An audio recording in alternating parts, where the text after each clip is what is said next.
ఓం శ్రీ గురుభ్యో నమ. హరి ఓం శ్రీ మహాగణాధిపతే నమ. శ్రీ మహాసరస్వతే నమ. శ్రీ గురుభ్యో నమ.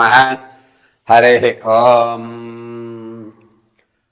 ముక్తా విద్రుమహేమనేలతవలచ్చాయై ముఖే స్థిరక్షణై యుక్తా విందు నిబద్ధన రత్న మకుటాం తత్వార్ధవర్ణాత్మికాం గాయత్రీం వరదా అభయాం హం కుశకసాం శుభ్రం కపాలాం గదాం శంఖం చక్రమధారవిందయుగలం హస్తేర్వహం తీం భజే. యో దేవ సవితాస్మాకం దియో ధర్మ దిగోచరాః. అందరికీ కూడా నమస్కారం. మన యొక్క జాతకంలో వాటి గ్రహాలు స్థితి అనుసారం మారడం వల్ల కొన్ని మార్పులు అనేటువంటి సంభవించి అనూహ్యంగా అదృష్టం కలిసి రావడం లేదా ప్రమాదాలు పొంచి ఉండడం, ఆర్థికంగా ఇబ్బంది పడడం, లేకపోతే ఆర్థికమైనటువంటి స్థిరత్వం ఏర్పరచుకోవడం, లేదా మనకి తెలియకుండానే మన ప్రమేయం లేకుండానే గొడవల్లో మన పేర్లు వచ్చి సమాజంలో మన గౌరవం తగ్గడం అనేటువంటివన్నీ కూడా ఈ జాతక చక్రంలో 9 గ్రహాలు సంచరణల ఆధారంగా అవి మారేటువంటి స్థితిగతులను బట్టి మన యొక్క జీవన ప్రమాణం ఆధారపడి ఉంటుంది. అయితే ఈ 18వ తారీఖు నుంచి ప్రారంభం చేసుకుని వచ్చే నెల 18వ తారీఖు వరకు కూడా, అంటే నవంబర్ 18వ తారీఖు వరకు కూడా రవి తులాలగ్నంలో రవి కుజుడు బుధుడితోనూ, అదేవిధంగా చంద్రుడితోనూ, రవి కుజుడితోనూ, రవి మళ్ళా శుక్రుడితోనూ మారి మారి నీచ ఉచ్చ అధ త్రికోణ మూల త్రికోణ స్థితానుసారం చూస్తున్నారు. దీనివల్ల జరిగేటువంటి పరిణామాలు ఏమిటి, దానివల్ల మనం తీసుకోవలసిన జాగ్రత్తలు ఏమిటి, ఈ 18వ తారీఖు నుంచి నవంబర్ 18 వరకు ఏ దేవతామూర్తిని ఏ మంత్రాన్ని మనం నిత్యము స్మరించుకోవాలి, చికాకుల నుంచి, ఆర్థిక ఇబ్బందుల నుంచి, ఆరోగ్య సమస్యల నుంచి ఏ విధంగా మనం బయటపడాలి అనేటువంటి విషయాన్ని అమ్మవారి అనుగ్రహంతో, నాకు ఉన్నటువంటి జ్ఞానంతో మీ అందరికీ కూడా తెలియజేయడం జరుగుతుంది.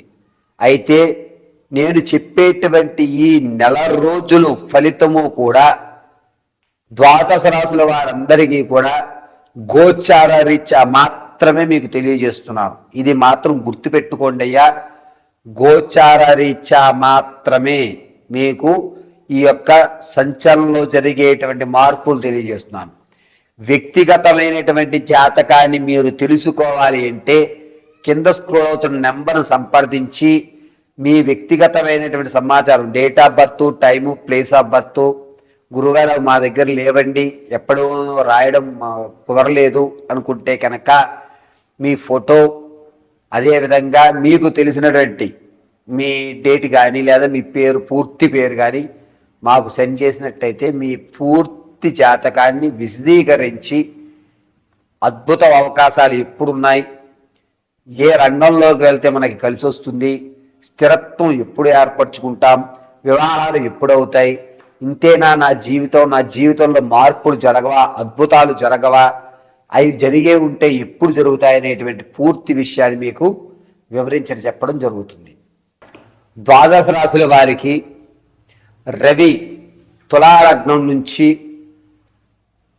18వ తారీఖున రవిలో కుజుడు బుధుడు, అదేవిధంగా చంద్రస్థానము శుక్రస్థానములు రవితో కలిసి ఉండడం వల్ల ఈ 18 నుంచి నవంబర్ 18 వరకు కూడా మేషరాశి వారికి జరిగేటువంటి ఫలితాలను వివరిస్తున్నాను, జాగ్రత్తగా వినండి. ముందుగా 18వ తారీఖు నుంచి 22వ తారీఖు వరకు కూడా రవి కుజుడు బుధుడు తులాలగ్నయుక్తంలో ఉండడం వల్ల మీరు అనుకున్నటువంటి పనులకి దారులు మాత్రం కనబడతాయి. అంటే పలానా వారిని పట్టుకుంటే మీకు పని అవుతుంది, ఇతని దగ్గర అయితే మీకు అప్పు పుడుతుంది, ఇతనైతే మీకు మంచి సలహా ఇస్తాడు, ఇతనైతే కనుక మీ యొక్క వ్యవస్థను మార్చడానికి అవకాశం కలుగుతుంది అని, అది ఉద్యోగ పరంగా కానీ, సమస్య పరంగా కానీ, ఆర్థిక పరంగా కానీ మీకు ఒక దారి అనేటువంటిది 18వ తారీఖు 19వ తారీఖులో జరుగుతుంది. అయితే దానికి సంబంధించినటువంటి ఆర్థికంగా, డబ్బు పరంగా 22వ తారీఖు నుంచి మనసు స్థిమితం ఏర్పడడం మేషరాశి వారికి.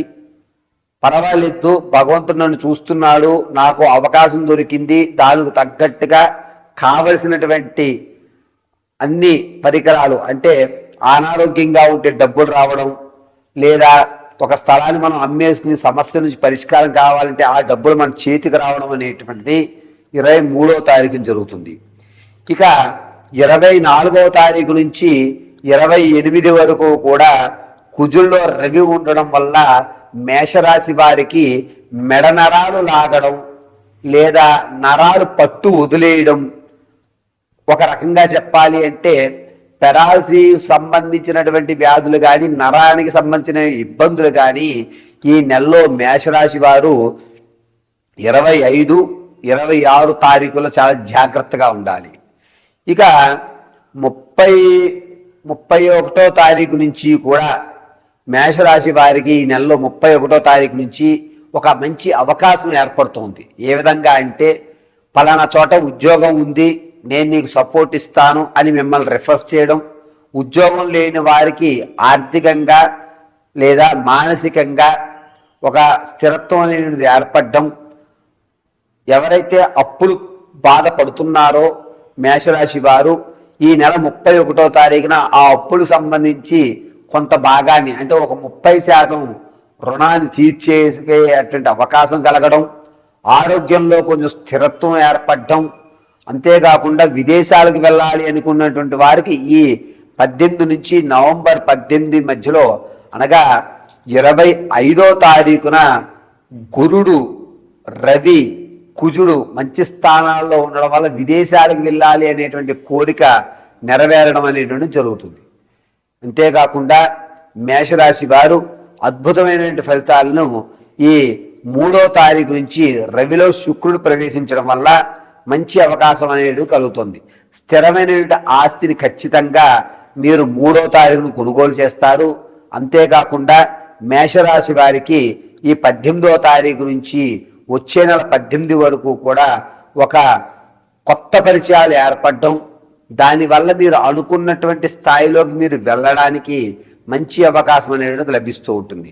మేషరాశి వారికి ఈ నెల 30వ తారీఖున కాస్త మానసికమైన ఇబ్బందులు కలగడం, యాక్సిడెంట్ అనేటువంటిది 30వ తారీఖు నుంచి 1వ తారీఖు వరకు ప్రమాదాలు ఎక్కువ జరిగేటువంటి అవకాశం ఏర్పడుతుంది. కావున మేషరాశి వారు ప్రయాణాల్లో 30, 31, 1 ఈ 3 రోజులు చాలా జాగ్రత్తగా ఉండాలి. రవి అనేటువంటిది శుక్రుడితో కలిసి ఉండడం వల్ల మిమ్మల్ని కాస్త ఇబ్బంది పెట్టేటువంటి అవకాశమే ఎక్కువగా లభిస్తోంది. అయితే మేషరాశి వారు రాజకీయంలో ఉన్నటువంటి వారికి 26వ తారీఖు నుంచి రవి ఏకత్వంలో ఉండడం వల్ల, అతను ఎవరితోటి కలవకుండా 3 రోజులు విడిగా ఉండడం వల్ల మీరు అనుకున్నటువంటి ఒక స్థాయి అనేటువంటిది రాక ఇబ్బందులు పడి జనాల్లో మీ యొక్క పేరు అనేటువంటిది రాజకీయ నాయకులు తగ్గేటువంటి అవకాశం ఎక్కువగా లభిస్తూ ఉంటుంది. అంతేకాకుండా మేషరాశి వారికి 3వ తారీఖు నుంచి ప్రారంభం చేసుకుని 18వ తారీఖు వరకు ఆర్థికంగా, అంటే తాత ముత్తాతల నుంచి సంభవించేటువంటి ఆస్తి కానీ, మీ పూర్వీకులుగా ఆస్తి కానీ అందుకునేటువంటి అవకాశం ఈ 3వ తారీఖు నుంచి 18వ తారీఖు వరకు కూడా అద్భుతంగా కలిసి వస్తుంది. అయితే మేషరాశి వారు మీ ప్రమాదాలు మీరు తప్పించుకుని ఆరోగ్యపరంగా స్థిరత్వం ఏర్పరచుకోవాలి అంటే కనుక ఈ నెల అంతా కూడాను నమో భగవతే రుద్రాయ నమశివాయ అనేటువంటి మంత్రం కానీ, లేదా ఓం ఐం శిం శివాయ నమః అనేటువంటి మంత్రం కానీ జపించుకోవాలి. ప్రతిరోజు కూడా ఉదయము సాయంత్రము ఈశ్వర దర్శనం గావించుకోవడం చాలా మంచిది. ఈ యొక్క మేషరాశి వారు రవి విధి విధానాలతో కలిసి ఉండడం వల్ల కాస్త ఇబ్బంది కలిగినా అనుకున్నటువంటి ఫలితాలు పూర్తి చేసుకుంటూ ఉంటారు.